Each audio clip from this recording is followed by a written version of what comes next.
जाती है और वो कहती है हार गए, थक गए, बैठ गए। तो कहते नहीं नहीं हे फगुनिया, जब तक पहाड़वा को तोड़ेंगे नहीं तब तक छोड़ेंगे नहीं। पागला है, ऐसे ऐसे ठेठा बेत रहा है पहाड़िया के पागल है, ये सब का हाल है। मूसहर भुइयां कितना मेहनती है, इसको दिखलाने के लिए इन्होंने पहाड़ तोड़ा। पहाड़ अवरुद्ध कर रहा है ये पूरा इलाका के, और उन्होंने दृढ़ संकल्पित किया कि इसको जब तक हम तोड़ेंगे नहीं तब तक छोड़ेंगे।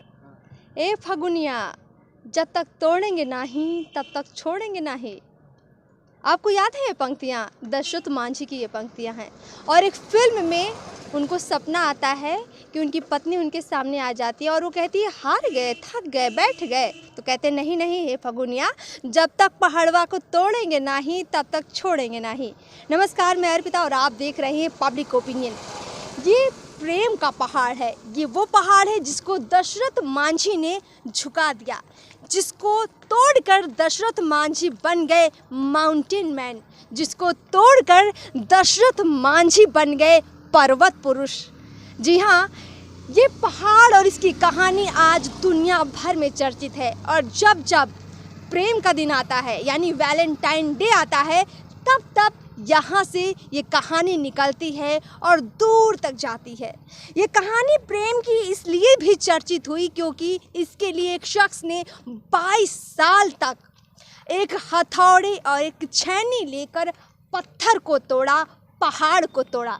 आप ये पहाड़ जो आप देख पा रहे हैं ना, ये जो देख पा रहे हैं, ये एक प्रेम की वजह से एक शख्स में आया जुनून है, जिसके चलते एक विशाल पर्वत को काटकर उन्होंने ये रास्ता बना दिया और आज लाखों लोगों के लिए ये जीवन की धारा बन चुका है। क्या कुछ कहानियाँ यहाँ पर कुछ लोग हैं, उनसे बातचीत करते हैं और जानते हैं। तो देखिए, गहलोर घाटी की जो कहानी आपने फिल्म में देखी, अब हम जानेंगे कि असल में क्या कुछ कहानी है गहलोर घाटी की। माउंटेन मैन की कहानी क्या है? क्या नाम है आपका? राजाराम मांझी। दशरथ मांझी की कहानी वैसे पूरी दुनिया में चर्चित है कि उन्होंने प्रेम के लिए पहाड़ तोड़ दिया है। क्या असल कहानी क्या है? नहीं, ये तो चर्चित मतलब झूठा है, लेकिन वैसा नहीं। इन्होंने उनके मरने के पहले और बाद से भी प्रेम की बात यहाँ नहीं है। उनका जब पहाड़ जब तोड़ रहे थे तब उनका जब पत्नी जब गिर गई, जब मर गई, उसके बाद इन्होंने सोचा कि भाई था हमारा समाज के लिए क्या करे भाई, हमारा समाज कैसे आगे बढ़ेगा, कैसे जीवित होगा। तो अपने समाज को मान सम्मान बढ़ाने के लिए देखा कि मूसहर भुइयां कितना मेहनती है, इसको दिखलाने के लिए इन्होंने पहाड़ तोड़ा। अच्छा, बात नहीं है। आपको मैं बता देता हूँ कि आप वो जेठियन से चलते हैं से लगातार भिंडस मोड़ तक केवल पहाड़ ही पहाड़ है। और इसका नज़दीकी केवल पहाड़ एक बाधक है जो कि बजीरगंज बहुत नज़दीकी है। यहाँ अक्सर लोगों का जब वर बीमार पड़ता था तो इलाज के अभाव में, चूँकि दूरी ज़्यादा तय करना पड़ता था, भिंडस मोड़ से चाहे वैसे दिखाओ बजीरगंज जाना पड़ता था, वो हालत में स्थिति दयनीय होती थी। इस आदमी मृत्यु के उपरांत हो जाते थे। दशरथ मांझी को ऐसा चूँकि संकीर्ण रास्ता था, ऐसे लोग तिरछा तिरछी करके पार कर जाते थे। उन्होंने प्रयत्न किया कि न जाने कितने मासूमों के, कितना गरीब गुरुओं के, कितना बीमारी को जान लिया है। उन्होंने दृढ़ संकल्प किया कि इसको हम तोड़ के ही रहेंगे।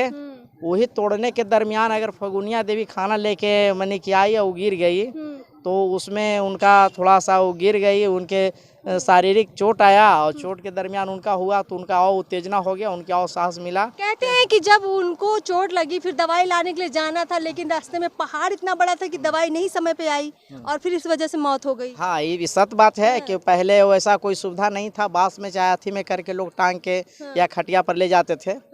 वो इनका जेहन में हमेशा रहा कि आखिर के ये पहाड़ अवरुद्ध कर रहा है ये पूरा इलाका के, और उन्होंने दृढ़ संकल्पित किया कि इसको जब तक हम तोड़ेंगे नहीं तब तक छोड़ेंगे नहीं। जब वो तोड़ते थे ये पूरा पहाड़, जैसे आप लोग बता रहे हैं, तो छेनी हथौड़ा ये सब लेके तोड़ते थे, पूरा पूरा दिन काम करते थे। पूरा दिन वो कोई भी साइंथेटिक माइंड के होते हो, ये इतिहास रचने वाला जिद्दी टाइप के होते हैं, जो कि उनके तोड़ने के दरमियान कुछ अभद्र शब्द भी लोग कहा, कुछ पगला कहा, कोई पहाड़ तोड़वा ववा कहा, कोई मूर्ख कहा। हर तरह से उनको त्रुटियां, मगर किन्हीं को बात नहीं सुना। अपने जिद के मैंने के कहा कि जिस तरह हमको तोड़ना है, यही हमारा लक्ष्य है, चाहे तो दुनिया लोग जे कहें। अच्छा, जैसे वो पहाड़ जब तोड़ा करते थे तो कहते थे रात को भी वहीं तंबू लगा लेते थे, रात को भी पहाड़ पे ही सोते थे। ये सत्य बात है।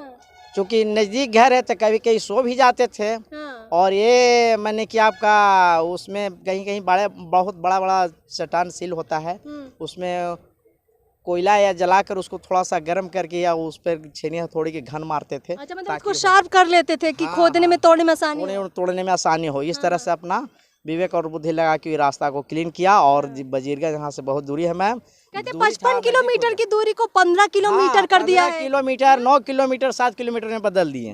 हाँ, लोगों को आज आसानी हो गई। लोगों को आसानी, आम जनमानस के लिए सुविधा हो। आज 4 व्हीलर 2 व्हीलर लोग आराम से आ जा रहे हैं। यहाँ से राजगीर, बजीरगंज, जेठियन कहीं चले जाइए तपोवन। मतलब एक आदमी की 22 साल की मेहनत से आज पूरा इलाका जो है उसको फायदा हो गया है। इसको फायदा हो गया है। इनको हम चाहते हैं कि आप जैसे पत्रकार को हम बधाई और शुभकामना देते हैं कि इनका माउंटेन मैन को आवाज़ को बुलंद किया जाए, ताकि इनका भारत रत्न मिलना चाहिए।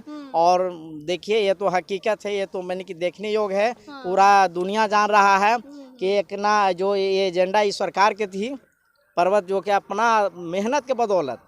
अच्छा, हमने ये भी कहानियाँ सुनी, अगर आप में से कोई बता पाए कि जब यहाँ पे ये जो पहाड़ था, इसको काटने के लिए, इसका रास्ता आसान करने के लिए वो सरकारों से मांग कर रहे थे पहले कि सरकार ये कदम उठाए, और इसके लिए वो पैदल दिल्ली तक चले गए थे।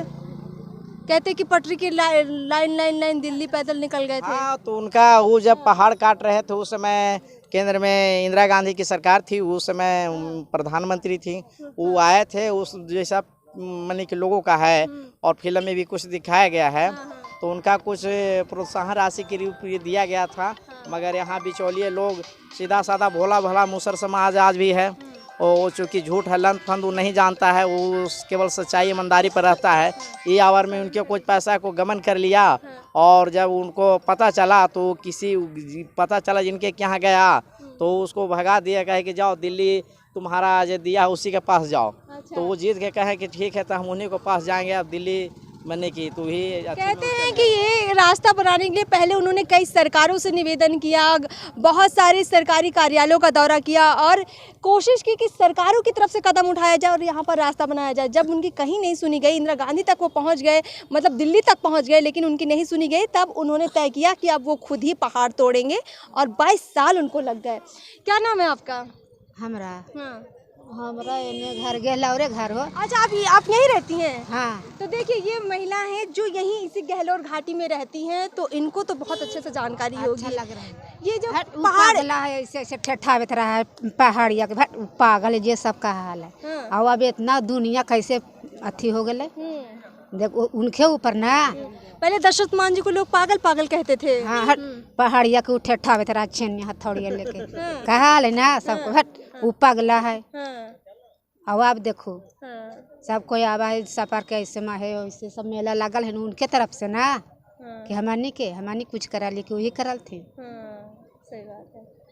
तो अभी ये जो जैसा ये रास्ता बन गया है, यहाँ पे रोजगार वगैरह कुछ काम वगैरह भी हो जाता है लोगों के लिए? हाँ, सुविधा हो गई है। हाँ, चलिए ठीक है। तो सुनने में थोड़ा आपको भी अजीब लगेगा कि एक शख्स अकेला पहाड़ तोड़े। जी हाँ, ये बहुत बड़ी बात है, लेकिन एक शख्स ने कर दिखाया अपने जुनून से, अपनी मेहनत से।